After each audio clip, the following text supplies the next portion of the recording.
Uh, I wanted to address something because I do post some of my videos to LinkedIn, and they say, "Oh, he's just a gospel preacher," but I'm also a business person, and sometimes messages that apply in the gospel sense apply to the business world, and some messages for the business world still apply for the gospel. And I, there I go again. Lord, help me, help me, help me. Well, in the business world in 2025, if you have the best product in the world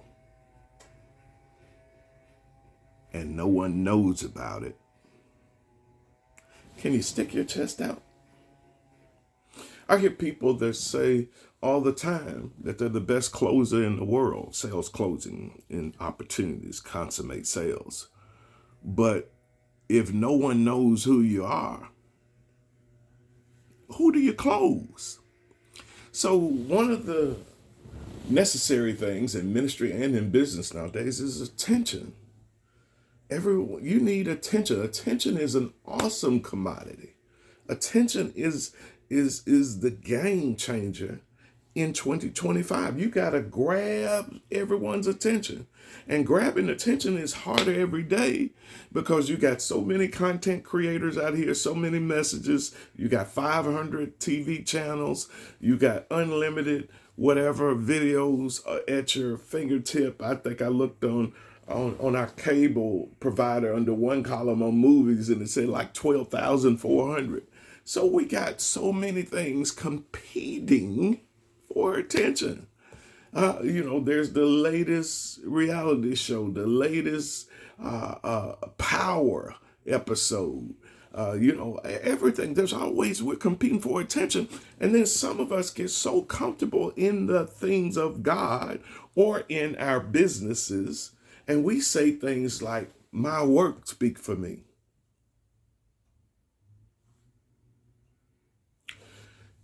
If you're waiting for the world to hear what your works say, doesn't matter. I don't care what you've achieved, past tense. To this point, you got to keep sharing the word.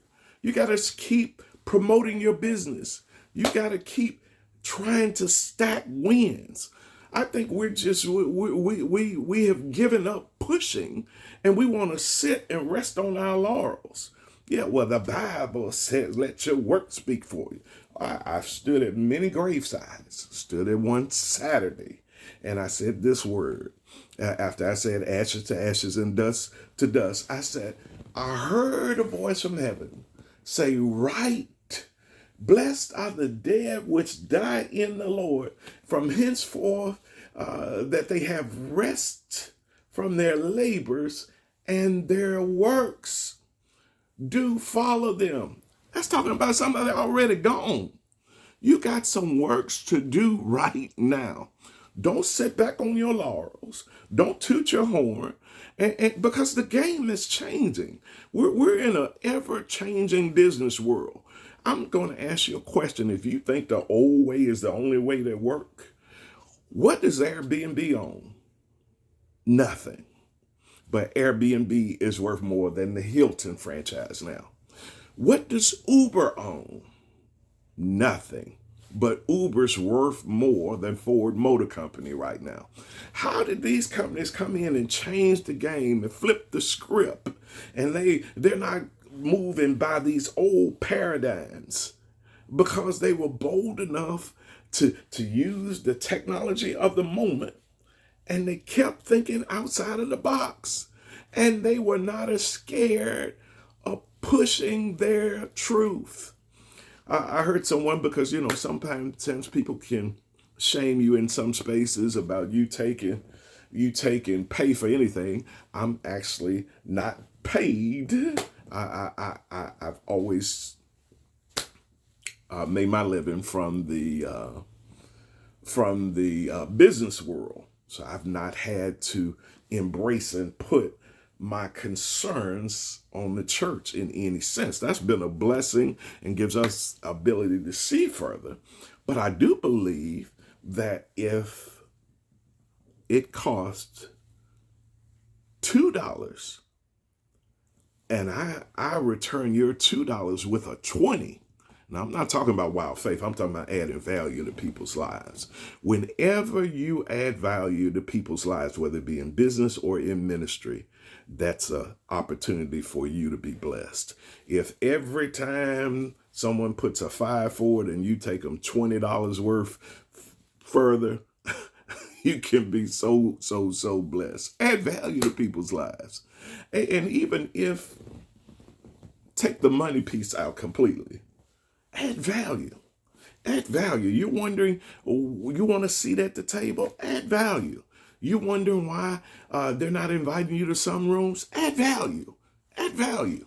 So look, I don't want you sitting up on the perch and you watching the world is changing.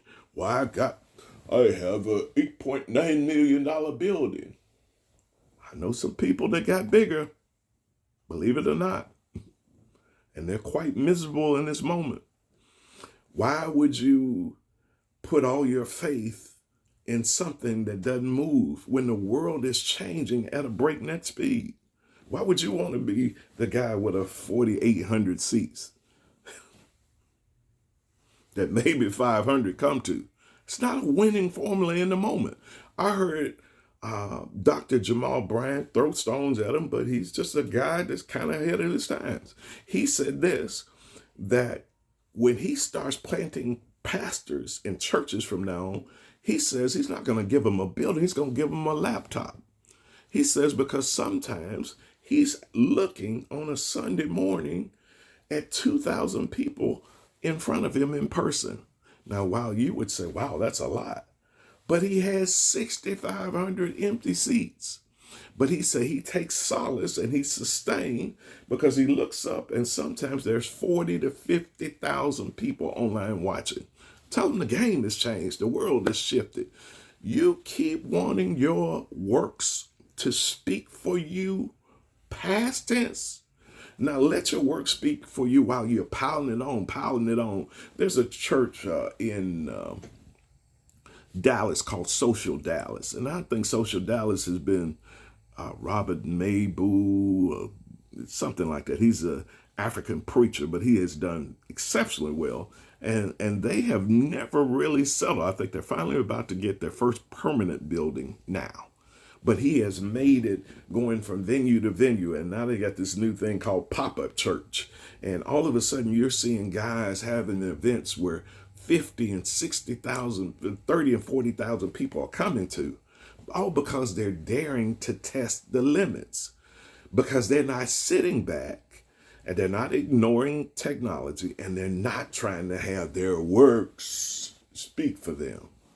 Look, if you want your works to speak for you and you never do anything in the present tense, the Bible said, what man having light hideth it under a bushel? Yeah, you got to go out, share your message, share your dream, share your purpose. Don't hide your message. Somebody somewhere is in a bad place and is in a dark place. And if you don't hide it and you want your works to speak for them, they might not be in the place. Why ain't your voice crying out? The voice of one crying out in the wilderness. I know I throw out a lot of videos. Sometimes people like it, sometimes people don't. But I'm doing what God has told me to do.